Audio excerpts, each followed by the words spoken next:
그러므로 예수께서 그들에게 이르시되 내가 진실로 진실로 너희에게 이르노니 아들이 아버지께서 하시는 일을 보지 않고는 아무것도 스스로 할 수 없나니 아버지께서 행하시는 그것을 아들도 그와 같이 행하느니라. 아버지께서 아들을 사랑하사 자기가 행하시는 것을 다 아들에게 보이시고 또 그보다 더 큰 일을 보이사 너희로 놀랍게 여기게 하시리라. 아버지께서 죽은 자들을 일으켜 살리심같이 아들도 자기가 원하는 자들을 살리느니라. 아버지께서 아무도 심판하지 아니하시고 심판을 다 아들에게 맡기셨으니 이는 모든 사람으로 아버지를 공경하는 것 같이 아들을 공경하게 하려 하심이라. 아들을 공경하지 아니하는 자는 그를 보내신 아버지도 공경하지 아니하느니라. 내가 진실로 진실로 너희에게 이르노니 내 말을 듣고 또 나 보내신 이를 믿는 자는 영생을 얻었고 심판에 이르지 아니하나니 사망에서 생명으로 옮겼느니라. 진실로 진실로 너희에게 이르노니 죽은 자들이 하나님의 아들의 음성을 들을 때가 오나니 곧 이때라. 듣는 자는 살아나리라. 아버지께서 자기 속에 생명이 있음같이 아들에게도 생명을 주어 그 속에 있게 하셨고 또 인자됨으로 말미암아 심판하는 권한을 주셨느니라.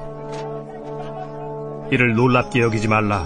무덤 속에 있는 자가 다 그의 음성을 들을 때가 오나니 선한 일을 행한 자는 생명의 부활로 악한 일을 행한 자는 심판의 부활로 나오리라. 제가 생각할 때 오늘 본문의 진술은 그 예수님 본인에게 정말 중요한 본문이 아닌가 하는 생각이 드는데요. 제가 왜 이런 생각을 하냐면 이건 단순히 저의 느낌적인 추측이 아니라 예수님이 그렇게 밝히셨기 때문에 그렇다고 말씀드리는 거예요.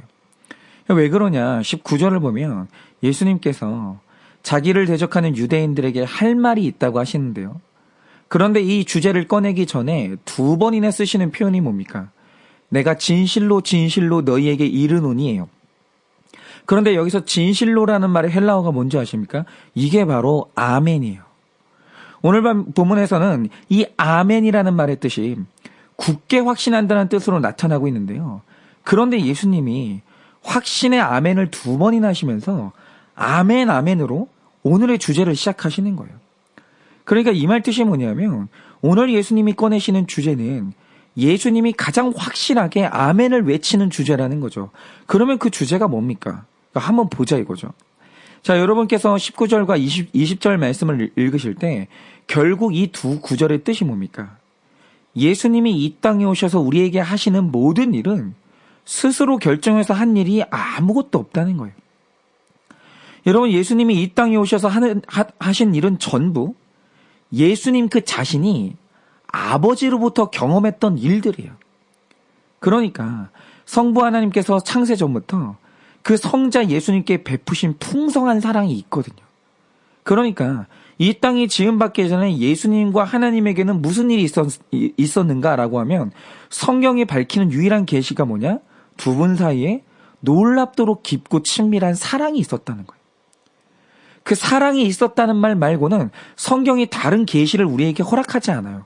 그러나 태초 전부터 하나님과 예수님 사이에는 깊은 사랑이 있었던 거죠. 그런데 예수님은 아버지께 받은 사랑을 자기 안에 고이도록 놔두는 게 아니라 이 땅에 오셔서 우리에게 받은 사랑 그대로 똑같이 베푸시는 거예요. 그래서 성경이 말할 때 아들을 만난 자는 아버지를 만난 거라고 하는 이유가 바로 이거예요. 그러니까 예를 들어서 제 아내가 지금 저희 딸한테 음식을 해주는데 제 아내의 음식 맛이 어디에서 온 건지 아십니까? 전부 장모님께서 제 아내에게 해주셨던 음식 맛을 그대로 제 아내가 딸한테 해주는 거예요. 그래서 제 딸이 엄마의 음식을 먹으면요, 할머니의 음식을 먹은 거나 똑같은 거예요. 그래서 실제로 제 딸이 명절에 외갓집에 가서 그 집 음식을 먹잖아요. 그러면 할머니가 해주는 음식 맛이요, 늘 엄마가 해주는 딱 그 맛이에요. 마찬가지로 도대체 하나님이 누구냐, 그리고 그의 사랑은 어떤 사랑이냐라고 할 때 이게 추상적이지 않아요. 왜냐? 예수님, 하나님을 알고 싶은 자, 하나님의 사랑을 경험하고 싶은 자는 말씀을 펴서 예수님이 우리에게 뭘 하셨는지 그걸 믿으면 돼요. 보면 되는 겁니다. 예수님을 믿고 성경에 기록된 모든 말씀을 내 말씀으로 받는 사람은 자동적으로 그는 하나님을 알고 하나님의 사랑을 경험한 거예요. 왜냐하면 오늘 예수님이 우리에게 베푸시는 그 사랑은 예수님이 아버지 하나님께 받았던 그 사랑과 정확히 일치하기 때문이에요. 그런데 우리가 이 기록에서 주목할 부분이 하나 있어요. 그게 뭐냐? 자, 아버지 하나님이 아들 예수님에게 하신 일 중에 사랑이 아니었던 건 단 하나도 없거든요. 예수님이 이 땅에서 경험하신 모든 일은 전부 아버지 하나님의 사랑이었어요. 그런데 그 사랑 중에 20절이 말하는 게 뭐냐? 예수님을 통해 하나님의 사랑이 뭔지 나타나는 순간 사람들이 그 사랑을 다 놀랍게 여긴다는 거예요. 그러면 왜 예수님을 통해 드러나는 사랑이 우리를 놀라게 할까요? 그 핵심 구절이 21절에 기록되어 있는데요.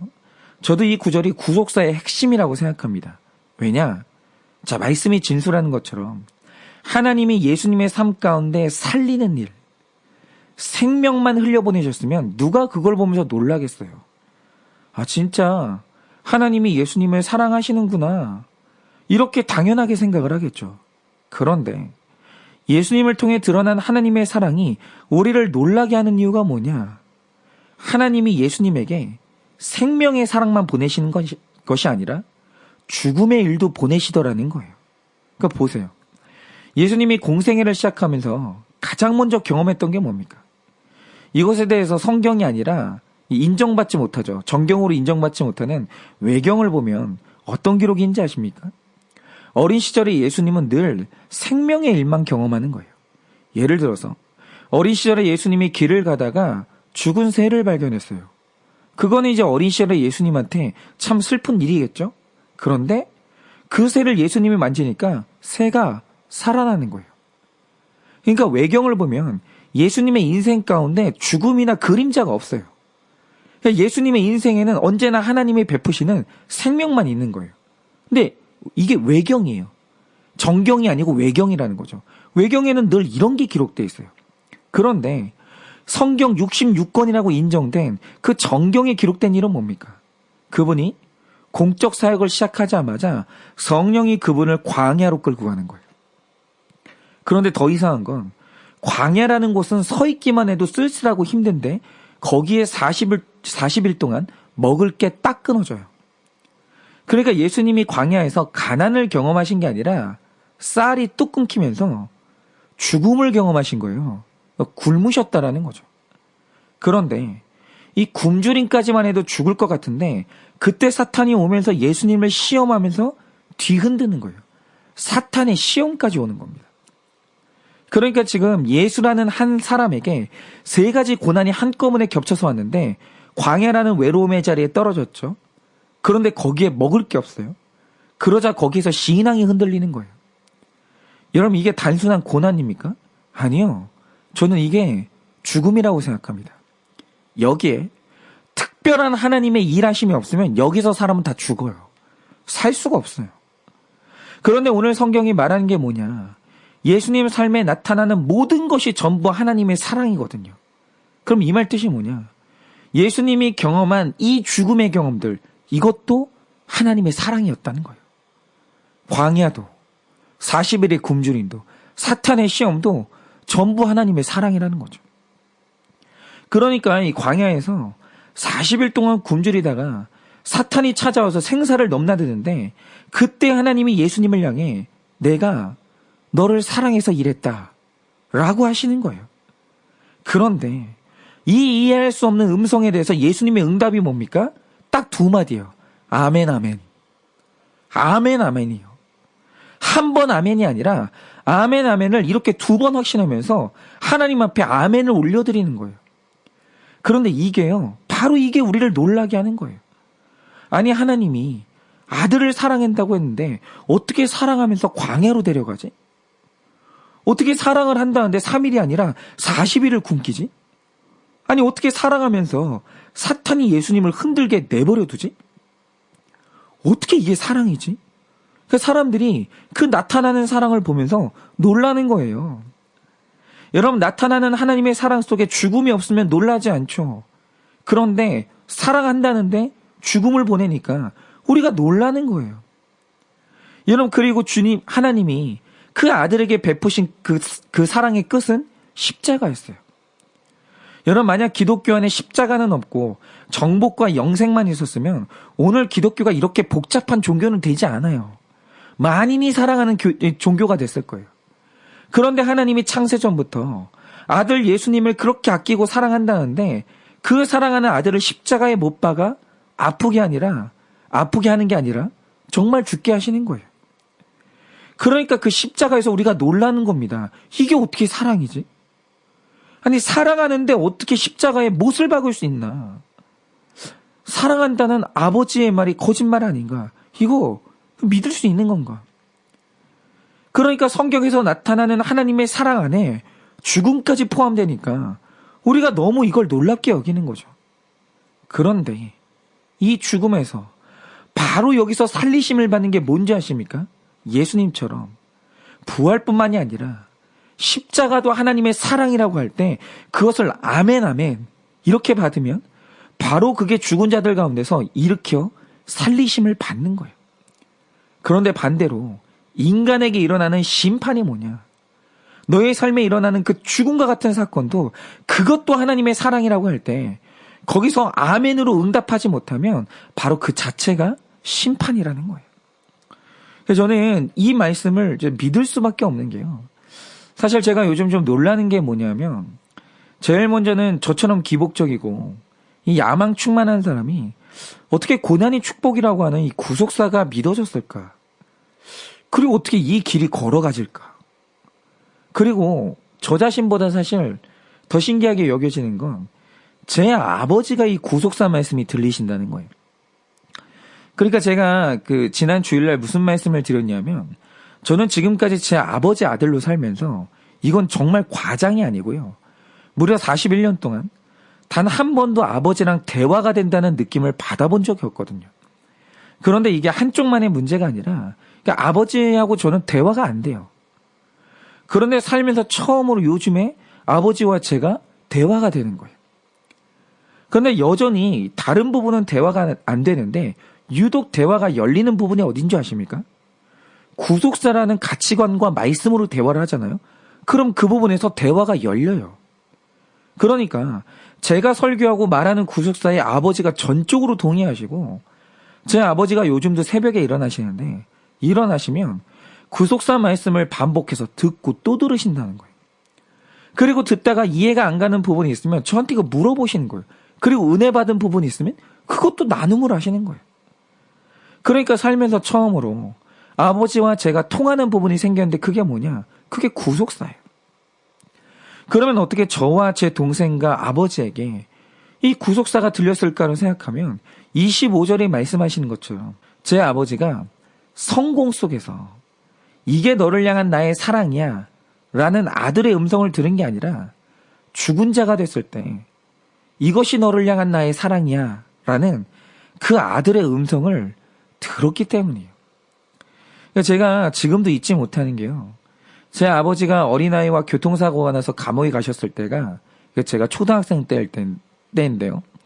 사실 저는 아버지가 감옥에 계실 때는 그 상태에서 아버지를 뵌 적이 없었어요. 당시에 저희 형제들이 너무 어렸기 때문에 어머니가 이 사건으로 저희를 좀 보호하셨는데 형은 이제 아버지가 감옥에 가시니까 형은 시골에 계시는 할아버지 댁으로 가서 한동안 거기서 살았고 저희는 어머니와 있었는데 그때도 아버지가 왜 안 보이는지 지금 어디에 계시는지 한마디도 안 해주셨어요. 그런데 제가 그 상황에서 너무 선명하게 기억하는 게 뭔지 아세요? 어머니와 아버지의 얼굴이에요. 그러니까 우리는 몰랐는데 그 모든 상황을 전부 다 짊어지고 있고 전부 다 경험하고 있는 어머니 아버지는 그 시간이 죽음이었을 것 같잖아요. 그래서 만약에 그때 어머니와 아버지의 얼굴, 그 입의 고백에서 죽음을 제가 경험했으면 그게 우리 가정의 심판이 되면서 아마 그 시간이 저의 트라우마가 됐을 것 같아요. 그런데 사실 그 사건이요.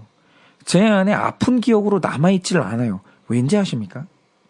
일단 아버지가 감옥에 가고 안 계시는 동안에 그 제 어머니가 이 사건이 하나님의 사랑이 나타난 사건이라는 아들의 음성이 들리고 죽은 자 가운데서 제 어머니가 살아나시는 걸 제가 봤기 때문이에요.